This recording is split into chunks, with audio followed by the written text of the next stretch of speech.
ధన్యవాదాలు అందరికీ.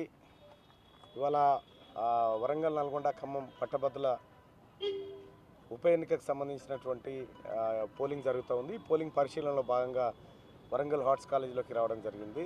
సో మొత్తానికి గతానికి భిన్నంగా ఈ ఎన్నికలు కనిపిస్తూ ఉన్నాయి. ఈ ఎన్నికల్లో ప్రధానమైనటువంటి అంశాలు కొన్ని తెరపైకి వస్తూ ఉన్నాయి. ఒకటి, కేటీ రామారావు గారు విచ్చలవిడిగా డబ్బులు ఖర్చు పెట్టి ఈ ఎన్నికల్లో పట్టభద్రులను మభ్యపెట్టాలనేటువంటి ప్రయత్నానికి విఫలయత్నం చేసిండు. కానీ పట్టభద్రుల నుంచి ఎలాంటి స్పందన రాకపోవడంతో చాలా చోట్ల బీఆర్ఎస్ పార్టీ చేతులు ఎత్తేసినటువంటి పరిస్థితి చూస్తూ ఉన్నాం. ఇక రెండో అంశం, పట్టభద్రులను పల్లి బఠానీ గాళ్ళని చెప్పి తిట్టినటువంటి కేటీ రామారావు అభ్యర్థికి, అలాగే పట్టభద్రులు అంటే మాకు దేవుళ్ళు, పట్టభద్రులు అంటే మాకు గొప్పవాళ్ళు అనేటువంటి మాట ఏదైతే ఉందో అది మేం చేసినటువంటి మాట.